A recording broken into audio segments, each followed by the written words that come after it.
Ms. Dancho, let me start with you. What do you make of the new restrictions and the rollout so far? Are these enough?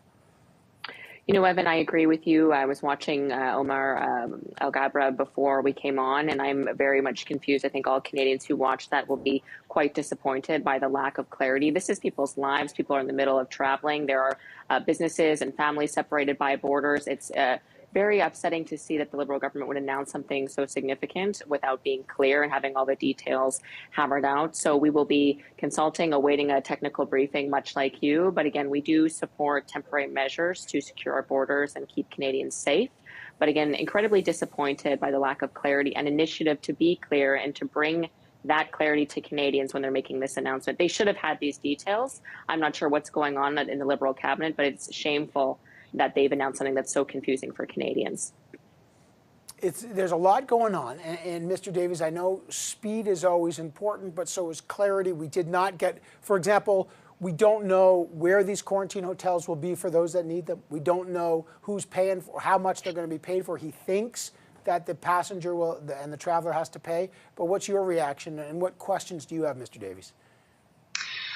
Well, much the same, and the thing is, Evan, is that we've been here before. We had the government's own task force gave recommendations just this last May on how we can improve our border measures. And among the many helpful suggestions they gave us was they said that any border measures should be consistent, clear, and equitable. And what I've heard today is anything but that. I'm hearing arbitrary and inconsistent approaches. I'll give you an example.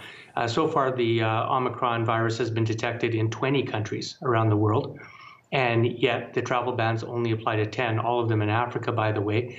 That's arbitrary. If the point is to slow the spread of Omicron in Canada, then you would think that you'd apply the border restrictions to all countries in which it's found, especially countries like the Netherlands, for instance, where information came out just today that it was circulating in that country even earlier, perhaps, than in Southern Africa. Yeah, so I don't understand why it's the 10 African countries and not the other 10 countries. That remains unexplained. Plus, there's inexplicably a carve out for the U.S. You may remember that we did that the first time, and it turned out that the U.S. turned out to be one of the major vectors of transmission. And so I haven't really heard a good explanation for that. You know, there always seem to be loopholes with Liberals in their travel restrictions. You know, if someone has to quarantine coming directly to Canada, but they can get around that by flying to the U.S. and then the U.S. into Canada, which has happened before with their quarantine rules, I think we should learn from that. So a lot of confusion, I think, today in Canada.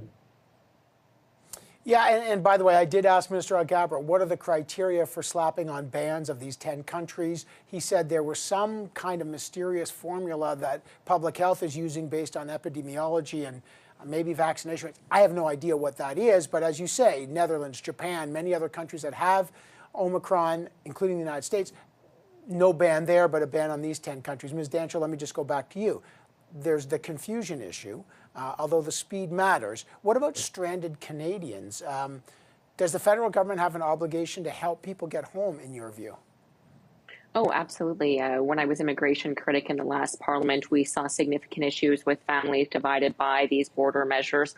Conservatives have long been advocating for using every tool in the toolbox to reunite families and to ensure Canadians can get home. The Liberal government has a dismal record of leaving Canadians stranded. There were a number of adoption cases around the world where parents went to go get their newly adopted babies and they were stranded in those countries for months, almost years.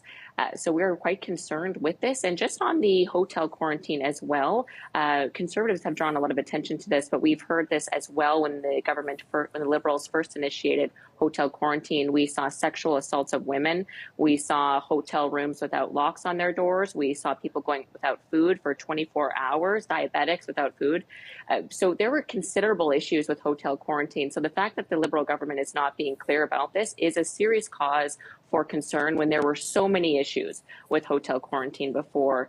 So again, we are looking for clarity. We are looking for the government to be decisive, to be agile in this ever-changing situation. But when they come to Canadians for an announcement, they owe it to Canadians to invoke confidence with their announcement and to have those details hammered out, and they did not do that today. Mr. Davies, there's lots of questions.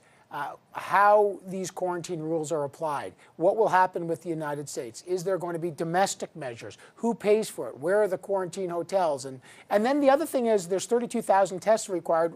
Are you concerned that people who will travel, and there's sort of a vague warning, should you or not, I'm not sure what to make of that either, are you concerned that the people who do choose to travel across the border are going to be in brutally long lines as the testing bugs get worked out?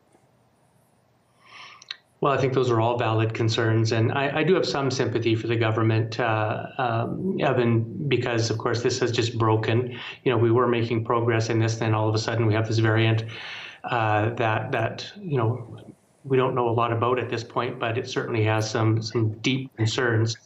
But you know, the thing about border measures and these announcements today, Evan, is that they might buy us a bit of time, but they're not an answer to the pandemic. You know, ultimately we can't close the world, but we can vaccinate the world. And I think this really underscores a point I made yesterday, and I'm going to continue to make, how important it is that we accelerate our global efforts to vaccinate the world. And that's something that the Trudeau government has been speaking out of both sides of their mouths. They claim that they understand that nobody's safe until everyone is safe, but then they run off to the WTO and they oppose efforts to get developing countries to vaccinate their own vaccines. They talk about COVAX. They say they're going to give 200 million doses to COVAX by 2023. They've only given 8.4 million doses to COVAX as of today. That's 4%. And you know, that just doesn't speak to a government that understands that. But can I ask you, Mr. Davies? Let me just press you on that, Sure. and maybe Ms. Dancho can just quickly weigh in on that. There's a moral, ethical issue here. Vaccine equity is huge, and this virus we know now mutates in low vaccinated places, the African continent being one. So you're right about that, the need. On the other hand, now Canadians are saying, hey, don't give away the vaccines. We need booster shots. We're not sure if the booster shots will keep us safe. So in your view, Mr. Davies, if we have new vaccines, should they first go to get booster shots to Canadians, a third shot, or do you ship some of those over to COVAX so they're distributed to developing countries? Well, I'll tell you what you don't do, Evan. You don't prevent other countries from manufacturing vaccines. That's what the Canadian government is doing. And that's my main objection here is it's not a zero-sum game. We have to rapidly and dramatically expand the production of vaccines all over the world. This is a pandemic. Mr. Alghabra said that repeatedly. Well, in a unique once-in-a-century pandemic, we should be pulling out all the stops to harness the entire global resources to manufacture as many vaccines as we can all over the world. That's the answer to getting more vaccines into people's arms, I think. And that's what's it's inexplicable to me how the Trudeau government can look at Canadians and justify the position they're taking at the WTO. Okay, last word to you, Ms. Dancho.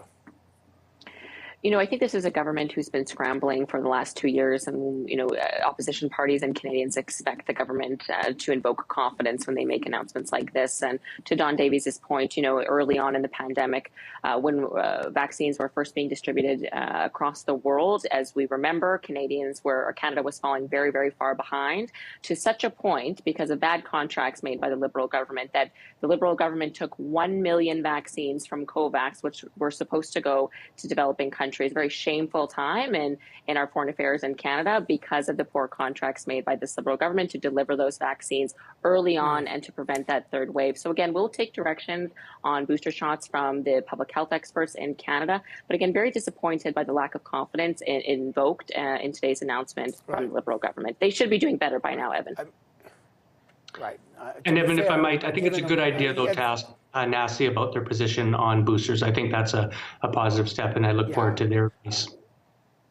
Well, we need to know their position on boosters ASAP. All right, Ms. Dancho, Mr. Davies, there's so much to take up, but you guys have both been incredibly patient. I appreciate it. Thank you both for your information and your input on a really critical day.